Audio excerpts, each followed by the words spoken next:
tratar de que la mujer haga méritos, para que la mujer llegue a ser hombre en otra vida.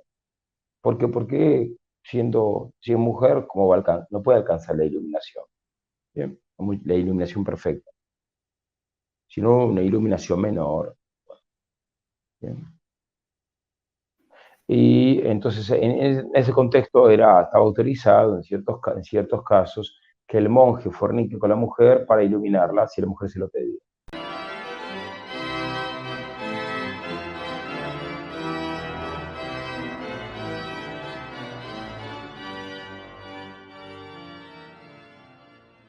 Y entrando a esa figura padre de Buda, ¿quién fue este hombre si es que fue? Claro, si es que fue, porque no hay pruebas contundentes de la existencia histórica de Buda. No las hay, no las hay. Podría haberlas, y si las hubiera, no había problema. No es que uno no quiera que hayan pruebas históricas de la existencia de Buda. Bien, hubo personajes siniestros que existieron. Bueno, pero, y no los ponemos en duda. Hubo un Atila, sí, bueno, hubo un Napoleón en la iglesia, sí, hubo un Arrio, un Lutero, sí, no ponemos en duda su existencia histórica. Ahora, en el caso específico de Buda, no hay suficientes pruebas históricas que demuestren su existencia. Mañana quizás un antropólogo las encuentra, todavía no se encontraron. Ahora, la, los budistas cuentan su versión de los hechos, ellos creen que existió, de pronto existió. Ahora, hasta el siglo XIX, comienzo del siglo XX, todavía no había ni siquiera una convención, un acuerdo entre los scholars, entre los historiadores, entre los científicos, sobre si Buda había existido o no. Es una realidad. Bueno, finalmente se asumió la convención de que sí, que existió, que fue uno solo. Bueno, fue una convención asumida sin argumentos suficientes. Es más, Ahora, la historia oficial, según los budistas, dice que el cuento, el relato dice que Buda, un príncipe educado en el confort, y que un día descubrió el dolor cuando salió de su palacio, y ahí dejó a su esposa, dejó a su hijo que era muy chiquito, y para dedicarse a la meditación. exacto, padre. De esa parte de la meditación y demás, y eso que se nos muestra a veces en Occidente, que el budismo es una filosofía de paz. Mm. em, Bueno, es que justamente, primero que la paz, la paz solamente la puede dar Cristo, por un motivo muy sencillo, porque Cristo es Dios, y el, toda alma tiene un anhelo infinito de felicidad. Todas las personas, pregúntale a la persona de cualquier religión, todos quieren ser felices. Ahora, todos tienen un anhelo infinito de felicidad. Por ende, hasta que no tengamos un bien infinito, no podemos alcanzar la paz. Ahora, ¿cuál es el único bien infinito? ¿Dónde está ese bien infinito? ¿Qué es el tener infinito dinero en el banco? No, bueno, ¿dónde está? ¿Qué es lo único? Solamente Dios es infinito. Por ende, solamente Dios puede calmar nuestro anhelo de felicidad, saciar nuestro anhelo de felicidad. De un modo imperfecto, esa saciedad la conseguimos en esta tierra, si nos unimos a Dios perfectamente, y de modo perfecto, de modo irremisible, de modo eterno, de modo perpetuo, alcanzamos esa saciedad en el cielo, en el paraíso. Bien, entonces, todas las demás religiones, al no tener a Jesucristo no pueden alcanzar la paz. Es imposible, imposible. Entonces el budismo, pues en el caso del budismo tibetano, como, no, como es una religión atea, valga la paradoja, valga la contradicción, como es una concepción atea, como no tienen a Cristo, entonces ¿qué buscan? Buscan algún tipo de saciedad, de paz interior, por medio de vías alternativas. Por ejemplo, la vía del Tantra, que incluye un sexo macabro, sexo con calaveras, un sexo con cuchillos, bien, de pronto, bueno, con cosas innombrables que yo tengo que describir, que describo en el libro, Tinieblas Tibetanas. Pero a su vez, esto en el plano más teórico, el plano espiritual. Ahora, en el plano histórico, si nos atenemos a la historia, a la historia concreta del budismo tibetano, la historia del Tíbet, es una historia plagada de guerras, eh, incluso de guerras de conquista, de guerras entre sectas, guerras sectarias, donde hay muchos asesinatos. O sea, no estamos, donde todo esto fue justificado religiosamente, en virtud de las máximas del budismo tibetano. Por ende, eh, bueno, históricamente no estamos ante una religión de paz, no estamos. Exactamente. Y en eso también, padre, usted ha mencionado en algunas entrevistas si es que los mandalas, por ejemplo, son usados para ciertos asesinatos ritualísticos. Sí, sí, sí, eso es un hecho concreto. La mejor prueba de esto es leer eh, la llamada autobiografía de Milarepa. Milarepa es como se lo compara erróneamente con el San Francisco de Asís, digamos, pero del budismo tibetano.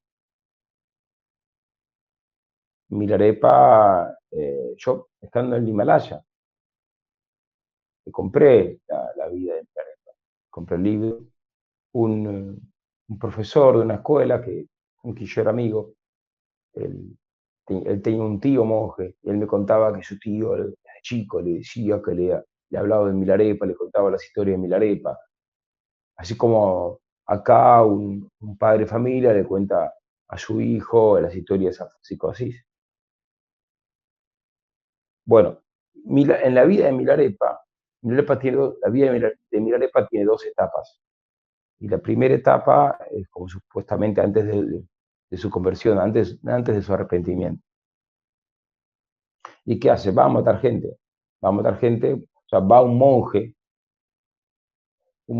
que todo indica que pertenece a la tradición Nyingmapa, y le pide que mate a su familia, digamos, casi toda su familia. Y el monje lo hace usando un tablero mandala. ¿Bien? Y después que mató a su familia, Milarepa quería estar seguro que su familia había muerto. Y entonces pide un signo, pide una prueba. Y ahí cuenta la biografía, yo lo leí, que vienen demonios con las cabezas sangrando de su familia y depositan las cabezas arriba del mandala. Bien. Bueno, Demoníacos. eh, estamos ante ahora. Ese es un uso de los mandalas, no es el único uso. Ujú. El uso ordinario del mandala es justamente para invocar divinidades.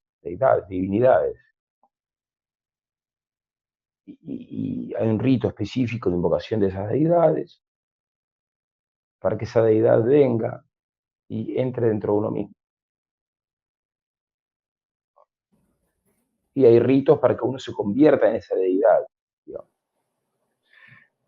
Por supuesto que esas deidades son demonios, porque dice el Salmo 95, los dioses, los paganos son demonios.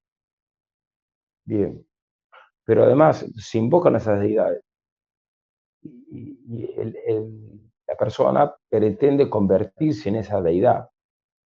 Prende, acá es muy probable que la persona directamente quede poseída por demonios. Es así de simple. Ahora, el ámbito donde se hace eso es con un mandala. Exacto, es una posesión demoníaca lo que se quiere, lo que se quiere llegar. Y ahora el mundo moderno pone mandalas hasta en la sopa. Me contaba el otro día un sacerdote amigo, mostró la tostadora que él usaba. La tostadora que él compró tenía un mandala. Hoy en día todo tiene un mandala casi. Entonces, ¿qué hay que hacer? Hay que promover una cultura llena de cruces, llena de imágenes de Nuestra Señora, una cultura llena de signos católicos, ¿bien? Eh, y no en el mundo hispano, una cultura llena de signos hispanos, tradicionales, hispano-católicos, y no toda esta maraña orientalista. Tenemos que deshacernos de la invasión orientalista y restaurar la sociedad católica. Es verdad, padre. De, de la mujer, ¿qué piensa el budismo o cómo trata a la mujer el budismo, padre? Porque esa es una, digamos, y uno a veces ve las feministas, etcétera, y es como una admiración hacia esas prácticas orientales. Bueno, el budismo tibetano tiene su centro, esto es poco conocido, yo lo pongo en el libro, ¿no? Tiene su centro en el femicidio ritual. La palabra femicidio no existe, la estamos usando retóricamente, ¿no?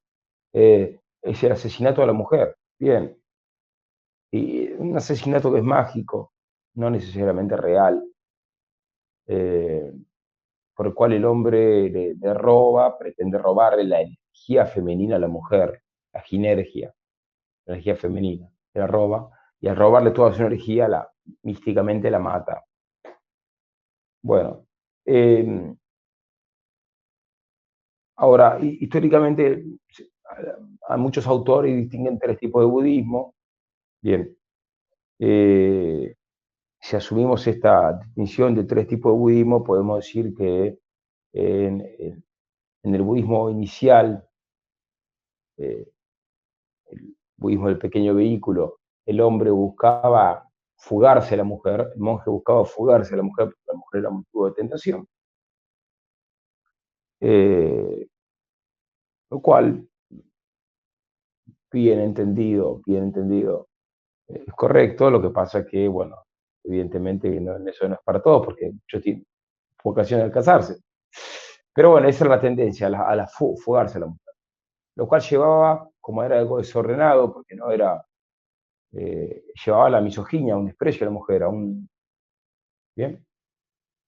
Cuando no era una fuga mala de la mujer, no una fuga virtuosa. La segunda etapa fue la de buscar iluminar a la mujer, ¿bien? Buscar iluminar a la mujer, entonces de pronto cómo buscarla iluminar para que la mujer gane méritos y de ese modo en otra vida llega a ser hombre. Esto se ve en el budismo llamado budismo del gran vehículo. Entonces es tratar de que la mujer haga méritos, para que la mujer llegue a ser hombre en otra vida. Porque siendo mujer, ¿cómo va no puede alcanzar la iluminación? ¿Bien? La iluminación perfecta, sino una iluminación menor. ¿Bien?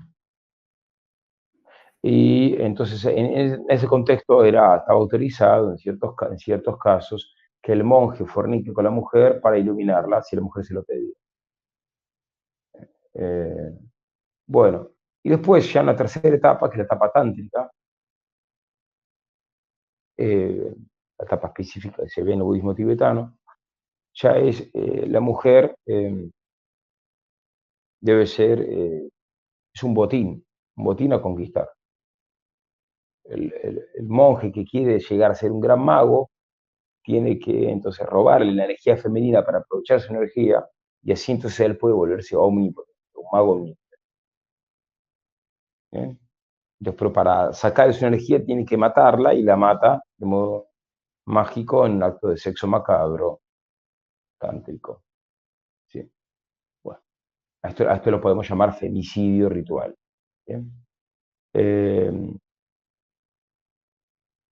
bueno, y alguien podría preguntarme, ¿y de dónde sacamos esto del femicidio ritual? Esto lo explican los matrimonios, que tienen como seudónimo Trimondi, pero el verdadero nombre es Rothkel. Son alemanes, ellos eran amigos del Dalai Lama, ellos editaban sus obras en alemán, hasta que se separaron del Dalai Lama cuando se enteraron de la visión que el budismo tibetano tenía sobre la mujer. Es una idea demoníaca directamente. Sí, claro. Padre, y en ese lado, digamos, del budismo tibetano, este tema que siempre va muy ligado, al menos en los abusos dentro de la iglesia, como han dicho algunos obispos y cardenales, que es homosexualismo y pedofilia. ¿Cómo lo ven los budistas? Porque usted nos decía hace un momento, la iglesia, bueno, hay sacerdotes que han cometido ese horror, etcétera, pero la iglesia lo condena. Ahora, del lado del budismo, ¿hay eso? ¿Y cómo lo ve el budismo? ¿También lo condena? Bueno, es que el principio es que el gurú iluminado, si está auténticamente iluminado, ¿sí?, es considerado infalible, ¿verdad?, en el budismo tántrico, en el budismo tantrayana. Es considerado infalible. Por ende, no tiene sentido plantear un pedido de perdón a la víctima en caso de que el gurú abuse de la víctima, porque es considerado infalible. Es que van a decir, ¿qué dice la ortodoxia del budismo tibetano? Que no, que en realidad eso no fue un abuso, fue una enseñanza. Por ende, todo lo que puede hacer la víctima es agradecer de rodillas que se le dio esa enseñanza. Por ende, históricamente, la reacción del Dalai Lama ante los abusos fue siempre muy pobre, ¿bien? No fue una reacción fuerte. Eh, y, después, bueno, ahora pasó lo que pasó, del Dalai Lama pidiéndolo, esto está filmado, se viralizó, ¿no? Él le pide al niño que el niño le succione la lengua. Dice, suck it out, suck my tongue, suck Exacto. es como cuando agarra un chupetín, o sea, implica un succionar, como la Está aspiradora conquistando. que succiona el polvo, ¿no? No es un mero chupar, es mucho más que eso. Bueno, y esto lo hizo en público.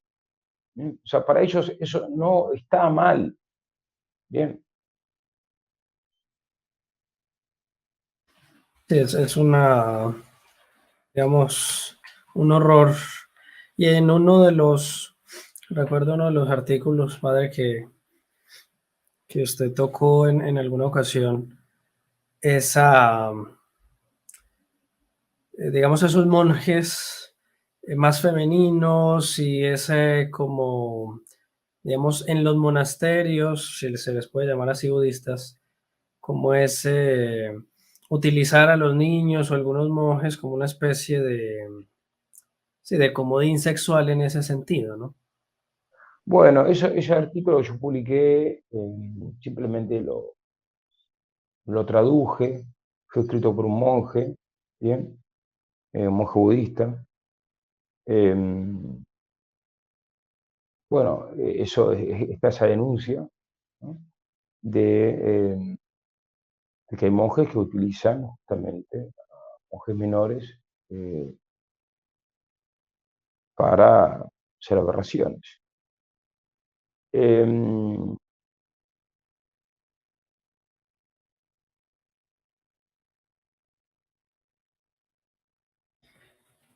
Sí, pero ¿qué podemos esperar del paganismo? exacto. ¿Qué podemos esperar del paganismo? Jesucristo es el camino, la verdad y la vida. Solo Jesucristo es el camino, la verdad y la vida.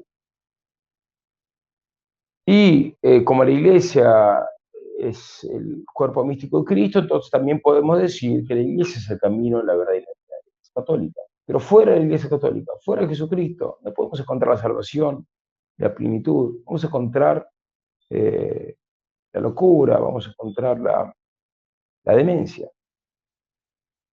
el error, las tinieblas. Bien.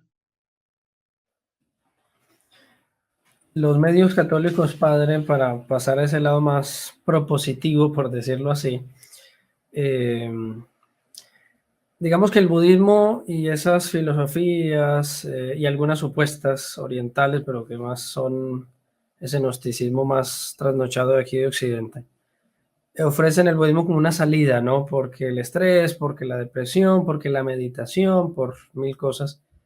La iglesia y nosotros como católicos, ¿qué tenemos para combatir eso, no? O sea, no hay necesidad del yoga, sino que la iglesia tiene esto Claro, no hay y ninguna así. necesidad de meterse en esas cosas extravagantes del yoga, eh, del reiki, del orientalismo en general.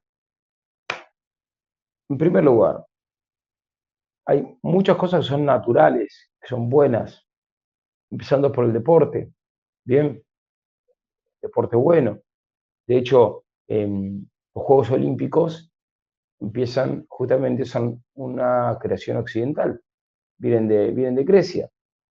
Entonces, no, no necesita el, el, el hombre occidental, no necesita de ninguna manera, bien, recurrir al yoga, al orientalismo para poder tirar la espalda o para poder hacer un deporte o para poder... entonces, tampoco el hombre oriental necesita eso, ciertamente. Lo que quiero decir es que tenemos una tradición en Occidente de, de mucho deporte, de, de por lo cual incluye la elongación, incluye el relajamiento del cuerpo, montones de técnicas. Tenemos, hay hasta licenciatura en profesores de educación física.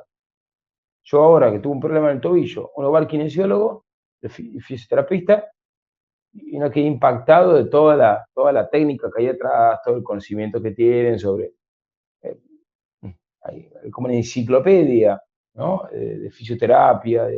Bien, todo está muy desarrollado. Eh, ninguna necesidad en absoluto de hacer yoga para estirar la parte del cuerpo que necesite o para relajar el cuerpo. Hay muchísimas técnicas normales para relajar el cuerpo. Santo Tomás dice, cuando uno está triste, bueno, ¿qué hacer? Uno de los remedios que da Santo Tomás para la tristeza es darse un buen baño. Bueno, es un modo de relajarse también, ver un buen paisaje, tener una buena conversación. Hay muchos modos de y hacer lo que a uno le gusta en la medida que eso no sea pecaminoso, eso relaja. Bien, y cada uno tiene sus gustos. Entonces, eh, hay muchos modos de relajarse sanamente sin pecar. Bien, no hace falta de ninguna manera recurrir a nada orientalista para relajarse. Y lo principal, para tener una auténtica relajación, o sea, más que relajación, paz interior, es la oración, en particular la oración mental, ¿eh? Tanto la Santa Misa como la adoración al Santísimo Sacramento, ir al Santísimo, es ir a donde está el Santísimo puesto. Eso es muy eh, pacificador para el alma. Rezar al Santo Rosario, meditando los misterios, eso también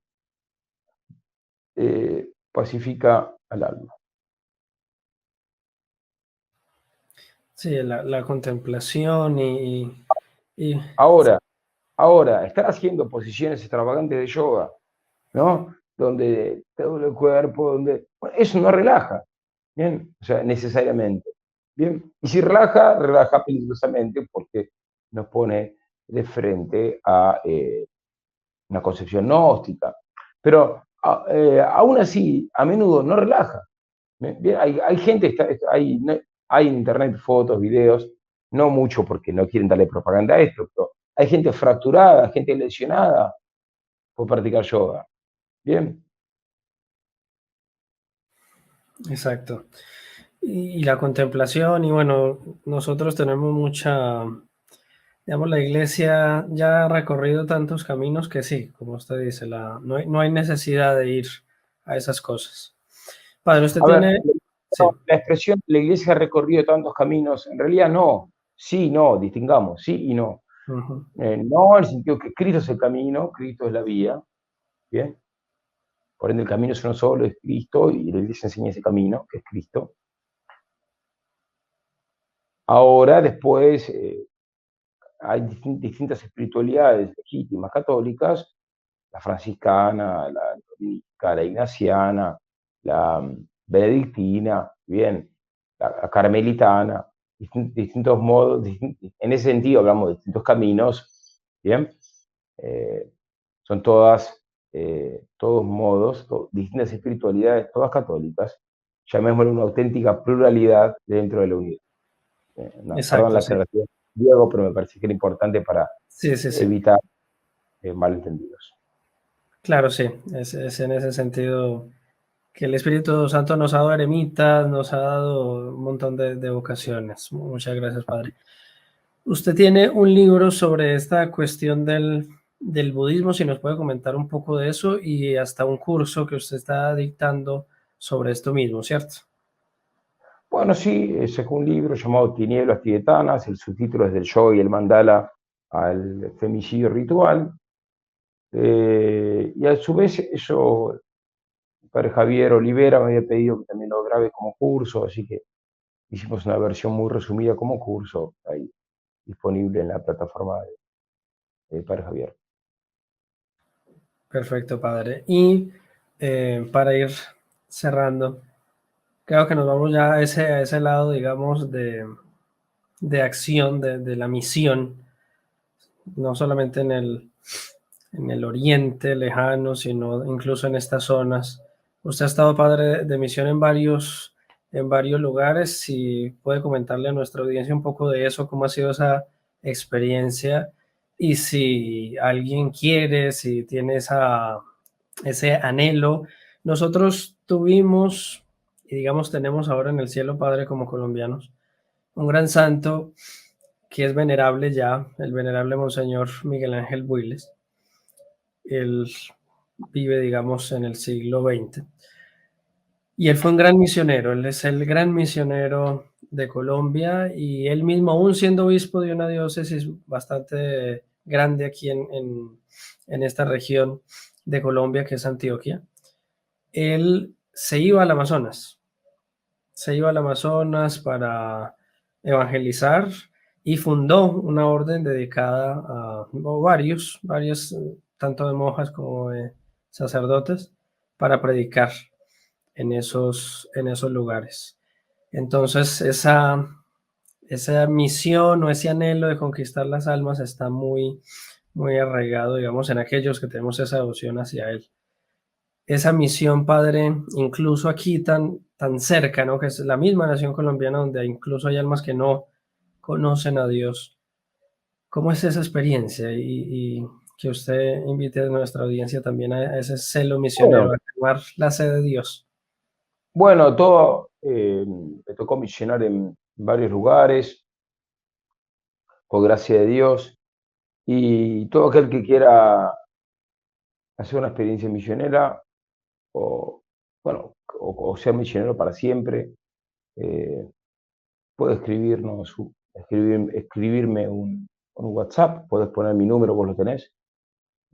Bueno, y si la persona está preparada, si es idónea espiritualmente para hacer eso, y físicamente, y bueno, se puede, bueno, entonces, eh, lo recibimos para que haga una experiencia misionera. Mucha gente quiere venir a misionar, pero no puede, pero tiene la intención, ¿bien? Hay gente que no puede porque está casado, porque tienen hijos, ¿bien?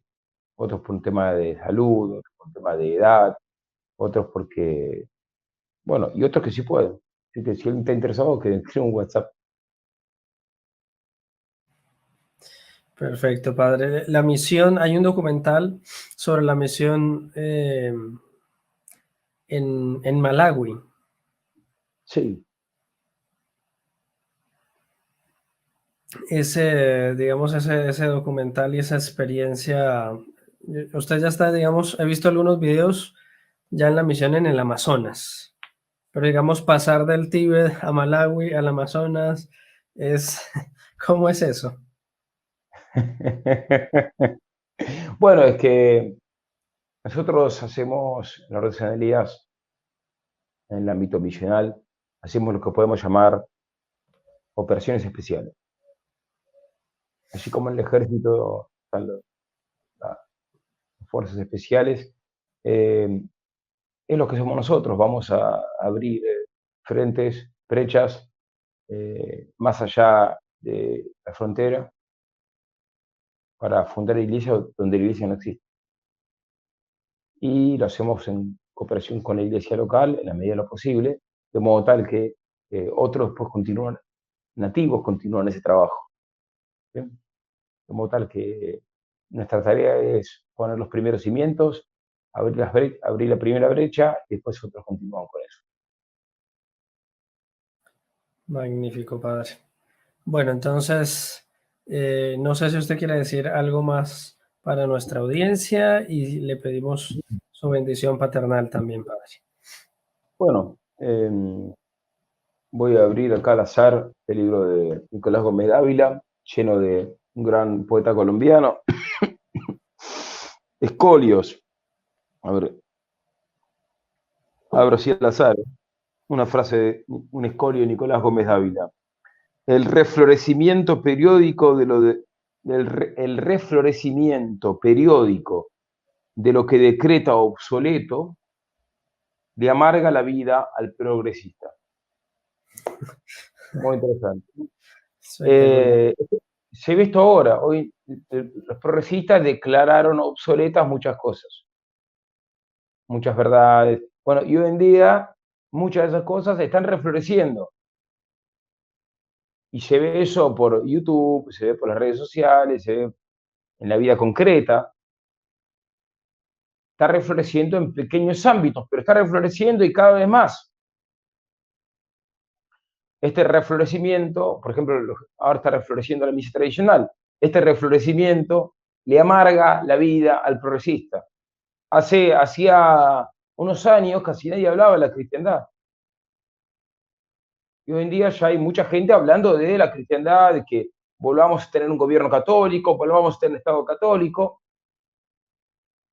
Van refloreciendo cosas que los progresistas declaran obsoletas, y esto les amarga la vida a los progresistas. Así que sigámosle amargando la vida a los progresistas, hagamos reflorecer todo lo bueno, todo lo bello y todo lo verdadero para gloria de Cristo Rey. Eso es todo. Sí, sea, padre. Usted ha sido un gran desconocido para nuestra nación hoy, pero un gran hombre, Nicolás Gómez Dávila. Padre, Así su es. bendición, por favor. Dominus vobiscum. Con espíritu tuyo. Benedicat vos omnipotens Deus, Pater et Filius, Spiritus Sanctus. Amén. Muchas Viva Cristo Rey. gracias, Padre. Viva Cristo Rey. Bueno, y a todos, que el Padre Pío los bendiga abundantemente.